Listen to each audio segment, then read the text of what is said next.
നിങ്ങളൊക്കെ പറയുന്നത് ഒരു വിധത്തിൽ ശരിയായിരിക്കാം. പക്ഷേ നിങ്ങളുടെ ഒന്നും അത്രയും മനോധൈര്യം എല്ലാവർക്കും ഉണ്ടാകണമെന്നില്ല. മാത്രവുമല്ല, ഈ പെൺകുഞ്ഞുങ്ങളുമായി അവർ അനുഭവിക്കുന്ന ദുരിതം അവർക്ക് മാത്രമേ അറിയുവാൻ കഴിയുകയുള്ളൂ. തുണയാകേണ്ടവർ തള്ളി പുറത്താക്കുമ്പോൾ, തണലാകേണ്ട സ്ഥാപനങ്ങൾ പടിയടച്ച് പിണ്ണം വെക്കുമ്പോൾ, ഒന്നിനു പിറകെ ഒന്നായി വരുന്ന പ്രാരാബ്ദങ്ങളും കടബാധ്യതകളും അലോസരപ്പെടുത്തുമ്പോൾ, അതിന്റെ നടുവിൽ ഏറ്റവും പ്രിയപ്പെട്ടവരുടെ ഈ കുത്തുവാക്കുകളും പരിഹാസങ്ങളും കേൾക്കേണ്ടി വരുമ്പോൾ വേഗത്തിൽ തളർന്നു പോകുന്ന ചിലരൊക്കെ നമ്മുടെ സമൂഹത്തിലുണ്ട്. അവരിൽ ഒരാളായി മാത്രം ഷൈനിയെ കണ്ടാൽ മതി. കഴിഞ്ഞ ദിവസം കോട്ടയം തെള്ളകത്തുള്ള വടകര വീട്ടിൽ 43 വയസ്സുള്ള ഷൈനി എന്ന ഒരു യുവതിയും തൻ്റെ 11 വയസ്സും 10 വയസ്സും പ്രായമുള്ള 2 പെൺമക്കളായ അലീന, ഇവാന എന്നിവരുമായി ട്രെയിനിന്റെ മുൻപിൽ ചാടി ജീവനൊടുക്കിയ ദാരുണമായ സംഭവം അത് വലിയ വാർത്തയായി. BSc നഴ്സിംഗ് പാസ്സായ ഷൈനി വിവാഹശേഷം 12 വർഷത്തോളം ജോലി ചെയ്യാതിരുന്നത് മൂലമുണ്ടായ ഗ്യാപ്പ് തുടർന്ന് തനിക്ക് നഴ്സിംഗ് ജോലിയിലേക്ക് പ്രവേശിക്കുവാനുള്ള വലിയൊരു വിലങ്ങ് തടിയായി മാറി.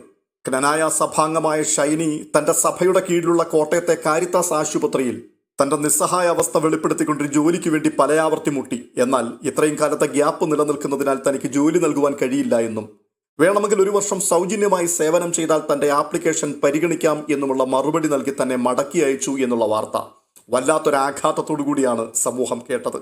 തുടർന്ന് സമൂഹ മാധ്യമങ്ങൾ വ്യാപകമായി ചർച്ചയ്ക്കെടുത്ത ഈ ഒരു വിഷയം കാരിത്താസ് ആശുപത്രിയുടെ എത്തിക്സിനെ പോലും ചോദ്യം ചെയ്യുന്ന നിലയിലേക്ക് എത്തുകയും വ്യാപകമായ പ്രതിഷേധം സമൂഹത്തിന്റെ നാനാതുറകളിൽ നിന്നും ഉയരുകയും ചെയ്ത സാഹചര്യത്തിൽ കാരിത്താസ് ആശുപത്രി ഇത് സംബന്ധിച്ച് ഒരു പത്രക്കുറിപ്പെന്ന് പുറത്തുവിട്ടിട്ടുണ്ട്. അതിങ്ങനെയാണ്: നമ്മുടെ സമൂഹത്തെ ഒന്നടങ്കം വേദനിപ്പിച്ച ഷൈനിയുടെയും മക്കളുടെയും വേദനാജനകമായ വിയോഗത്തിൽ കാരിത്താസ് ആശുപത്രി പങ്കുചേരുകയും ദുഃഖം രേഖപ്പെടുത്തുകയും ചെയ്യുന്നു. പ്രസ്തുത സംഭവവുമായി ബന്ധപ്പെട്ട് തെറ്റിദ്ധാരണാജനകമായ കാര്യങ്ങൾ സമൂഹ മാധ്യമങ്ങളിൽ നിക്ഷിപ്ത താൽപ്പര്യങ്ങളെ മുന്നിൽ നിർത്തി ചിലർ പ്രചരിപ്പിക്കുന്നതായി ശ്രദ്ധയിൽപ്പെടുന്നു. ഷൈനി എന്ന സഹോദരി ഈ ആശുപത്രിയിൽ ജോലിക്കായി അപേക്ഷിച്ചിരുന്നു, എന്നാൽ നൽകിയില്ല. ഇത്തരമൊരു പ്രസ്താവനയോടുകൂടി ചിലർ പ്രചരിപ്പിക്കുന്ന വസ്തുതാവിരുദ്ധമായ കാര്യങ്ങളുടെ സത്യാവസ്ഥ ഇപ്രകാരമാണ്. കാരിത്താസ് NABH നഴ്സിംഗ് എക്സലൻസ് അംഗീകാരമുള്ള ആശുപത്രിയായതിനാൽ അതിന്റെ നിബന്ധനയനുസരിച്ച് 9 വർഷത്തിലധികമായി നഴ്സിംഗ് ജോലി ചെയ്യാതിരുന്ന ഈ സഹോദരിക്ക് പ്രസ്തുത ജോലി നൽകുവാൻ സാധിക്കുമായിരുന്നില്ല. എങ്കിലും ഈ സഹോദരിയുടെ പ്രത്യേക സാഹചര്യം മനസ്സിലാക്കി നഴ്സിംഗ് അസിസ്റ്റന്റ് എന്ന ജോലി നൽകാം എന്നറിയിച്ചതാണ്. എന്നാൽ വീടിനടുത്തുള്ള മറ്റൊരു സ്ഥാപനത്തിൽ ജോലി ലഭിച്ചു എന്നാണ് പിന്നീട് അറിയുവാൻ സാധിച്ചത്. യാഥാർത്ഥ്യം ഇതായിരിക്കെ അറിവില്ലായ്മ കൊണ്ട് മനഃപൂർവ്വം ഈ അവസ്ഥയിൽ തെറ്റായ സന്ദേശം പ്രചരിപ്പിക്കുന്നത് തീർത്തും വേദനാജനകമാണ്. അകാലത്തിൽ വേർപെട്ട ഈ 3 ആത്മാക്കൾക്ക് വേണ്ടി പ്രാർത്ഥിക്കുന്നതോടൊപ്പം അവരുടെ വേർപാടിൽ വേദനിക്കുന്ന എല്ലാവർക്കും ഒപ്പം ഞങ്ങളും പങ്കുചേരുന്നു എന്ന് കാരിത്താസ് ആശുപത്രിക്ക് വേണ്ടി പബ്ലിക് റിലേഷൻ ഓഫീസർ. ഈ പുറത്തു വന്നിരിക്കുന്ന പ്രസ്താവനയുടെ യാഥാർത്ഥ്യം എത്രത്തോളമുണ്ട് എന്ന് നമുക്കറിയില്ല.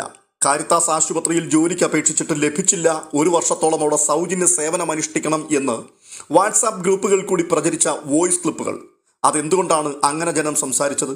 ജനം എങ്ങനെയാണ് ഇതൊക്കെ അറിഞ്ഞത്? ഷൈനി പറഞ്ഞിട്ടോ അല്ലെങ്കിൽ ഷൈനിയിൽ നിന്നും ഈ വാർത്ത അറിഞ്ഞ തന്റെ വീട്ടുകാർ പുറത്തുവിട്ടിട്ടോ ആയിരിക്കില്ലേ?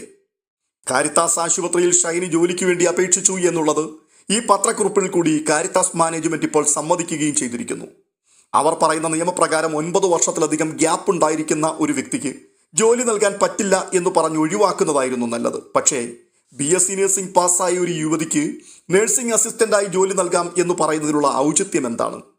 പണം മുടക്കി BSc നഴ്സിംഗ് പഠിച്ചിട്ട് ഒരു നഴ്സിംഗ് അസിസ്റ്റന്റായി ജോലി എടുക്കേണ്ടി വരും എന്നുള്ള വാർത്ത തീർച്ചയായും ആ സ്ത്രീക്ക് അംഗീകരിക്കുവാൻ കഴിയുന്ന കാര്യമായിരിക്കില്ല. അവർക്കെന്നല്ല ആർക്കും തന്നെ ഇതൊന്നും അംഗീകരിക്കാൻ പറ്റില്ല. അങ്ങനെയുള്ളപ്പോൾ അവരുടെ സാഹചര്യങ്ങൾ മനസ്സിലാക്കിയിട്ട് നഴ്സിംഗ് അസിസ്റ്റന്റായി ജോലി നൽകാം, വേണമെങ്കിൽ ജോയിൻ ചെയ്തോളൂ എന്ന് പറഞ്ഞത് മോശമായി പോയി എന്നാണ് പറയുവാനുള്ളത്. മാത്രവുമല്ല, ഈ നഴ്സിംഗ് അസിസ്റ്റന്റ് ജോലിയാണ് നിങ്ങൾ വെച്ച് നീട്ടിയതെങ്കിൽ അത് 1 വർഷക്കാലം സൗജന്യമായി ചെയ്തു തരണം എന്നുള്ളൊരു വാർത്ത കൂടി പുറത്തു വന്നിട്ടുണ്ട്. അതേക്കുറിച്ച് എന്താണ് കാരിത്താസ് ആശുപത്രിയുടെ വിശദീകരണം? അതോ മരണപ്പെട്ട ഷൈനി ഇത്തരത്തിലുള്ളൊരു മഹത് സ്ഥാപനത്തെ കരിവാരി തേക്കുവാൻ വേണ്ടി മനഃപൂർവ്വം കെട്ടിച്ചമച്ച കള്ളക്കഥയാണോ ഇത്? ചോദ്യങ്ങൾ ഒട്ടനവധിയുണ്ട്. കാരിത്താസ് ആശുപത്രിയിൽ നിന്നും ലഭിച്ച മറുപടി കുറിപ്പിൽ തൃപ്തരല്ലാത്തൊരു സമൂഹം നമുക്ക് ചുറ്റിലുമുണ്ട്. അങ്ങനെയുള്ളവരുടെ ധാരാളം സന്ദേശങ്ങൾ പുറത്തു വന്നുകൊണ്ടിരിക്കുന്നുണ്ട്. വളരെ പ്രസക്തമായ ഒരു വോയിസ് ക്ലിപ്പ് ഉണ്ട്, അതൊന്ന് കേട്ടു നോക്കാം. മരണത്തെ കുറിച്ച് ഒരു ലേഖനം എഴുതിയിട്ടുണ്ട് ഒരു റൈറ്റപ്പുണ്ട്. അതിനകത്ത് പറയുന്നത് അവര് 12 വർഷത്തോളം നഴ്സിംഗ് കഴിഞ്ഞിട്ട് വിവാഹ ജീവിതത്തിൽ ഇരുന്ന സമയത്ത് ജോലിക്ക് പോകാതിരുന്നത് മൂലം അവർ പിന്നീട് കാരിത്താസിൽ ജോലിക്ക് ചെന്നപ്പോൾ അവർ പറഞ്ഞെന്ന് ഇത്രയും വർഷത്തെ തുടർച്ചയില്ലാത്തതിനാൽ കണ്ടിന്യൂറ്റി ഇല്ലാത്തതിനാൽ പറ്റിയല്ലെന്നും അല്ലെങ്കിൽ 1 വർഷം സൗജന്യമായിട്ട് സേവനം അനുഷ്ഠിക്കാമെങ്കിലും ആലോചിക്കാന്നൊക്കെ പറഞ്ഞെന്നൊക്കെയാ പറഞ്ഞാൽ ലേഖനം നാട്ടുകൂട്ടത്തിൽ കിടപ്പണം. നാട്ടുകൂട്ടത്തിലാണോ മറ്റേതെങ്കിലും ഗ്രൂപ്പിലാണെന്ന് അറിയില്ല. ദയ കാണിക്കേണ്ടത് സത്യത്തില് ആരാണെന്നുള്ള ഒരു ചോദ്യം ഇവിടെ വരുന്നുണ്ട്. ഇതിനകത്ത് ദയയില്ലാത്ത ഒത്തിരി മനുഷ്യരുണ്ട്. എങ്കിലും ദയ കാണിക്കേണ്ടവർ പോലും ദയ കാണിക്കാതിരിക്കുന്ന ഒരു സമൂഹമായിട്ട് നമ്മുടെ പല വിശ്വാസ സംഹിതകളും മാറിക്കൊണ്ടിരിക്കുക.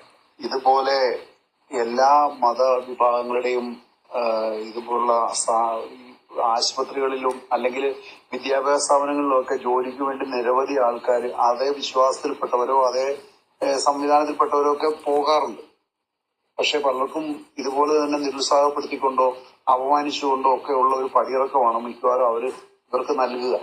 ഈ രണ്ട് വണ്ടികൾ തമ്മിൽ കൂട്ടിമുട്ടാൻ തുടങ്ങുകയും എന്നാൽ ദൈവ അനുഗ്രഹത്താൽ തമ്മിൽ കൂട്ടിമുട്ടാതിരിക്കുകയും ചെയ്യുമ്പോൾ അപകടം ഉണ്ടാകാറില്ല. കൂട്ടിമുട്ടുമ്പോൾ മാത്രമാണ് അത് അപകടമായി മാറുന്നത്. ഇതിവിടെ ഒരു ആത്മഹത്യ ഉണ്ടായില്ലെങ്കിൽ, ഈ ഒരു കുടുംബം പൂർണ്ണമായിട്ടും ആത്മഹത്യക്ക് ശ്രമിച്ചില്ലായിരുന്നുവെങ്കിൽ അല്ലെങ്കിൽ ഒരു ആത്മഹത്യ സംഭവിച്ചില്ലായിരുന്നെങ്കിൽ ഈ കാരിത്താസ് ഹോസ്പിറ്റലുകാർ ചെയ്ത ഈ ചതിയോ ഒന്നും ഒരു വാർത്തയായി മാറില്ല.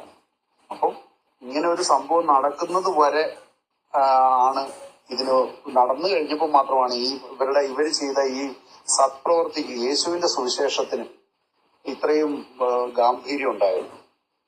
ഇത് ഇനിയും തുടരും.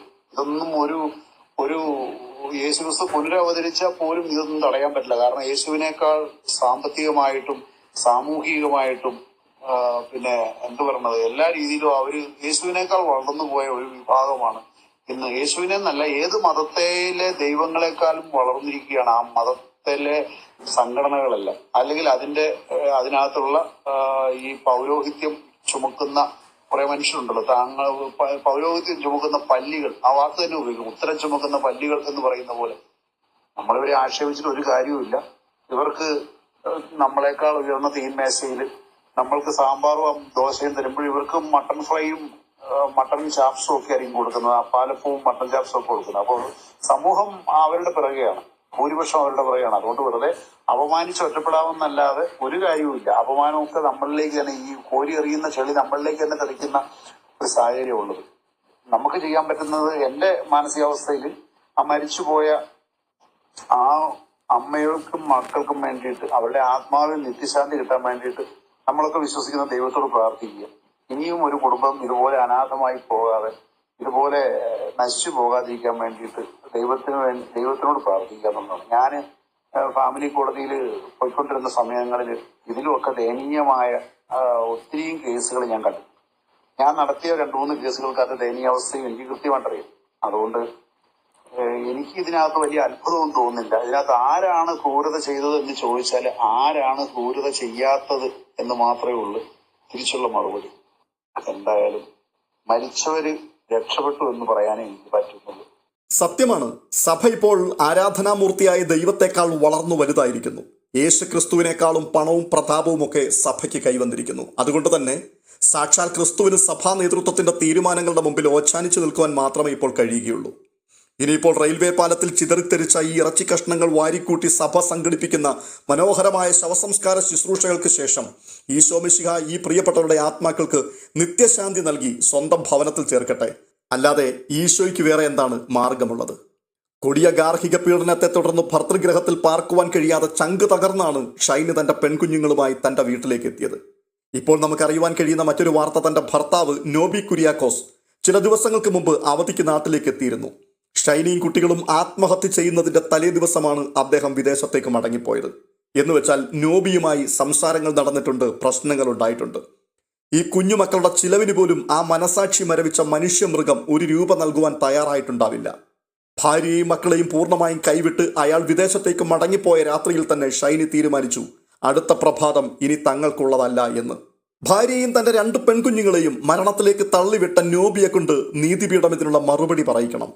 മാത്രമല്ല, നമ്മൾ കഴിഞ്ഞ ദിവസം ചർച്ച ചെയ്തു വിട്ട പ്രധാനപ്പെട്ട ഒരു വിഷയമായിരുന്നു ഈ കുടുംബം ഒന്നായിത്തീരുന്നതിനും ഇവരുടെ പ്രശ്നങ്ങൾ പരിഹരിക്കുന്നതിനും വിലങ്ങുതടിയായി നിൽക്കുകയും അറിയാവുന്നൊരു തൊഴിൽ ചെയ്ത് ജീവിക്കുവാനുള്ള വഴി പോലും അടച്ചു കളയുകയും ചെയ്ത ക്രൂരനായ ഒരു പുരോഹിതനെ പറ്റി. അയാൾ ഷൈനിയുടെ ഭർത്താവായ നോബിയുടെ അടുത്ത ബന്ധുവാണ്. അയാളിപ്പോൾ ഓസ്ട്രേലിയയിലോ മറ്റോ ആണ് എന്നാണ് അറിയുവാൻ കഴിയുന്നത്.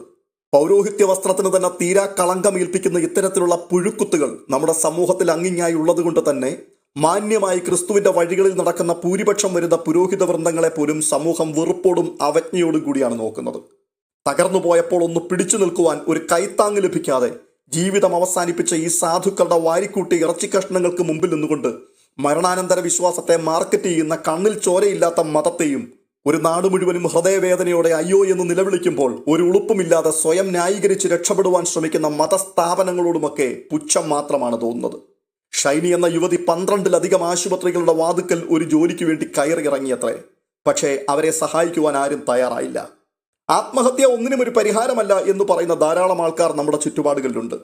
ആ ജോലി ലഭിച്ചില്ലായിരുന്നുവെങ്കിൽ മറ്റെന്തെങ്കിലും ചെയ്ത് ജീവിച്ചുകൂടായിരുന്നോ? കുറഞ്ഞപക്ഷം ഏതെങ്കിലും ഒരു കടയിൽ സെയിൽസ് ഗേളായിട്ടെങ്കിലും അവർക്ക് ജോലി ചെയ്ത് ഈ കുഞ്ഞുങ്ങളെ വളർത്താമായിരുന്നില്ലേ? ഇങ്ങനെയൊക്കെ സംസാരിക്കുന്ന ധാരാളം ആൾക്കാർ ഇതിനിടയിലുണ്ട്.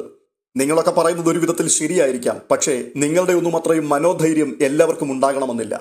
മാത്രവുമല്ല, ഈ പെൺകുഞ്ഞുങ്ങളുമായി അവർ അനുഭവിക്കുന്ന ദുരിതം അവർക്ക് മാത്രമേ അറിയുവാൻ കഴിയുകയുള്ളൂ.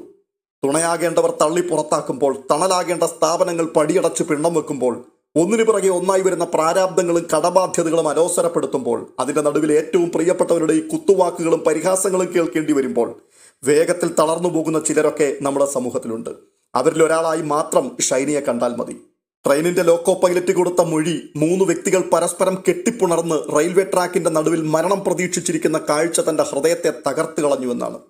മരണമെന്ന വാക്കിനെ പോലും ഭയത്തോടെ മാത്രം കേൾക്കുകയും നോക്കുകയും ചെയ്യേണ്ട ഈ കുഞ്ഞു പ്രായമുള്ള കൊച്ചുകുട്ടികൾ എന്തുകൊണ്ടാണ് ട്രെയിൻ വരുന്ന ശബ്ദം കേട്ടുകൊണ്ട് അവസാന നിമിഷം അമ്മയുടെ കൈകൾ വിടർത്തി മാറ്റിയിട്ട് മരണത്തിൽ നിന്നും രക്ഷപ്പെട്ട് അവർ ഓടിപ്പോകാതിരുന്നത്? പെറ്റ തള്ളയുടെ കണ്ണുനീരും വേദനയും നിന്നയും പ്രതികൂലങ്ങളും എല്ലാം കണ്ടും കേട്ടും ആ കുട്ടികൾ പോലും ഈ ജീവിതത്തെ അത്രമാത്രം വെറുത്തുപോയി. അതുകൊണ്ട് അവരും കുരുന്നു പ്രായത്തിൽ തന്നെ തീരുമാനിച്ചു എല്ലാം അവസാനിപ്പിച്ച് സ്വസ്ഥമാകാമെന്ന്. എന്തായാലും ഒരു കാര്യം വ്യക്തമാണ്, ഈ കാലഘട്ടത്തിൽ ഇതുപോലെ നീറിപ്പുകയുന്ന, നെരിപ്പോട് കത്തുന്നത് പോലെ കത്തുന്ന ഹൃദയവുമായി മരണം മാത്രം മുൻപിൽ കണ്ട് ജീവിക്കുന്ന ഒട്ടനവധി ആൾക്കാർ നമ്മുടെ ചുറ്റുപാടുകളിലുണ്ട്. അതുകൊണ്ട് ദൈനംദിന ജീവിതത്തിൽ നാം കണ്ടുമുട്ടുന്ന, നമുക്ക് ചുറ്റുമുള്ള നമ്മുടെ സമശിഷ്ടങ്ങളായ വ്യക്തികളെ കഴിവുള്ളിടത്തോളം മനസ്സിലാക്കുവാനും ഏതെങ്കിലും രീതികളിൽ അവർക്കൊരു കൈത്താങ്ങാകുവാനും കഴിയുന്നുണ്ടെങ്കിൽ അതൊരു വലിയ പുണ്യം തന്നെയായിരിക്കും.